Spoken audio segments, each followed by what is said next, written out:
6월 초 구로다 일본은행 총재의 한마디에 일본 열도가 발칵 뒤집혔습니다. 하지만 그의 실언은 일본인들에게 일본 경제가 처한 현실을 그대로 전달해주고 이를 받아들여야 한다는 뜻을 전하려 했던 것으로 보입니다. 자세한 내용 전해드리겠습니다. 구로다 일본은행 총재는 공식 석상에서 진실이 담긴 실언을 해야 했습니다. 그는 6월 초 가계의 물가 인상 허용도가 높아지고 있다는 발언을 해 세간의 큰 비판을 받았습니다. 이후 구로다 총재는 표현이 적절하지 못했다며 발언을 철회했고, 가계가 자체적으로 가격 인상을 받아들이고 있다는 취지는 아니었다. 오해를 불러일으킬 만한 표현에 대해 죄송하다며 사과의 말을 꺼냈습니다. 하지만 한번 꺼낸 말은 기록에 남습니다. 게다가 구로다 총재가 이러한 발언을 일본인들에게 하지 않을 수 없게 된 것도 사실입니다. 그 배경에는 일본은행의 대차 대조표가 있었습니다. 우선 주목하고 싶은 것은 2022년 3월 말 기준 일본은행의 자산 합계입니다. 736조엔이라는 엄청난 이 금액은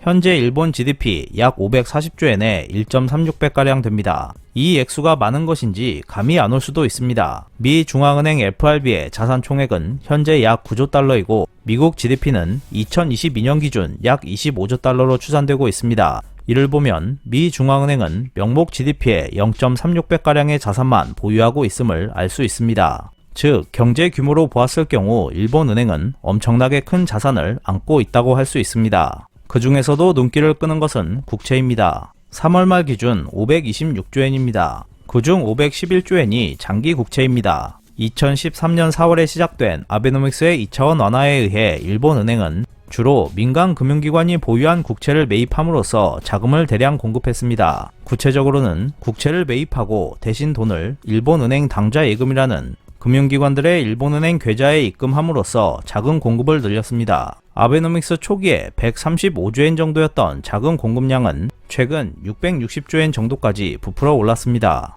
그 대부분은 국채 등을 매입하여 증가한 일본은행 당좌 예금입니다. 일본은행의 대차 대조표에 나와 있는 부채 부분에서는 예금이 589조엔 이상으로 나와 있지만 그중 당좌 예금은 563조엔입니다. 발행은행권은 120조엔가량으로 나와 있지만 일본은행권도 민간은행이 맡고 있는 당좌 예금도 일본은행에게는 부채가 됩니다. 국채 이외에 또 하나 눈에 띄는 것은 상장투자 신탁입니다. 일본은행의 대차 대조표에는 신탁재산지수 연동형 상장투자 신탁이라고 기재되어 있지만 일반적으로는 ETF라고 불리는 상장투자 신탁을 36조엔 이상 보유하고 있습니다. 일본은행은 ETF를 통해 상장 주식을 사고 있는 것입니다. 종목 중에는 일본은행이 실질적으로 최대 주주인 기업도 적지 않습니다. 다음으로 일본은행의 순자산을 살펴보면 자본금은 1억엔이고 순자산에서 대부분을 차지하고 있는 법정준비금은 3조 4천억엔, 당기잉여금은 1조 3천억엔가량 있으며 이를 합한 순자산은 약 4조 7천억엔입니다. 일반 기업과 같은 기준으로 보면 자기자본 비율은 0.6% 정도로 매우 낮은 수준입니다.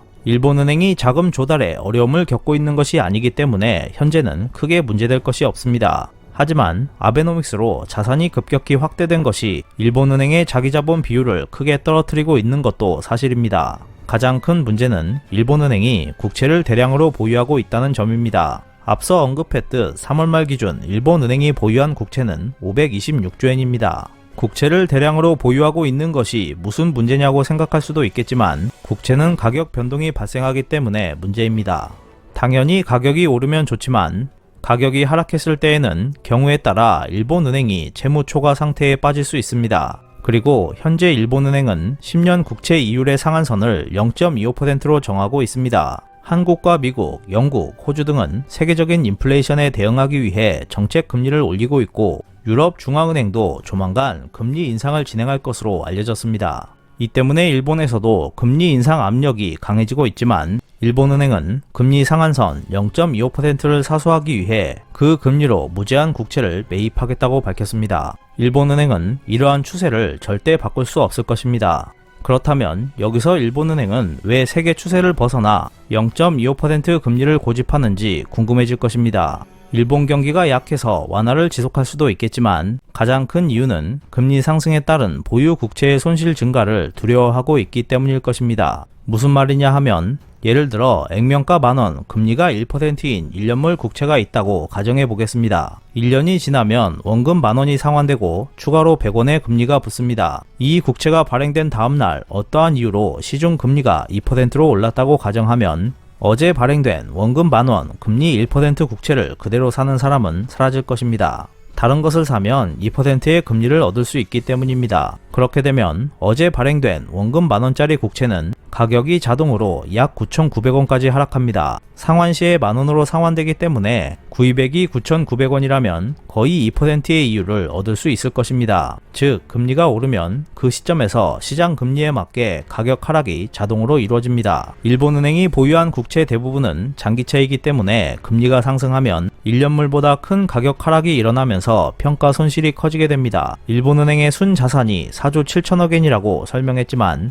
526조엔이나 되는 국채를 안고 있는 일본은행은 금리 상승이 일어나면 손실이 순자산을 넘어서면서 채무초과 상태에 빠지게 됩니다. 일본은행이 채무초과 상태에 빠졌다는 것은 일본은행이 신용을 잃었다는 것이 되고, 그렇게 되면 엔화는 종이조각이 될 가능성이 높습니다. 일본의 4월 수입 물가는 전년 대비 44.6% 상승했습니다. 더군다나 일본 내 기업 물가도 10% 상승하고 있습니다. 소비자 물가는 2.1% 오르는 데 그치고 있지만 일본 기업들은 매입가 상승에 비명을 지르고 있는 상황입니다. 세계 주요 중앙은행이 긴축 정책을 취하고 있지만 일본은행만 완화책을 계속 취하고 있습니다. 장기금리 상한선인 0.25%를 사수하기 위해 국채를 무제한 매입하겠다는 것도 자금을 공급하는 것이기 때문에 완화 정책입니다. 앞서 언급한 구로다 총재의 가계의 물가 인상 허용도가 높아지고 있다는 발언은 일본인들은 인플레이션에 대해 문제 없다고 생각한다는 뜻이었습니다. 즉, 일본은 인플레이션 대책으로 금리 인상은 필요하지 않다는 것이었습니다.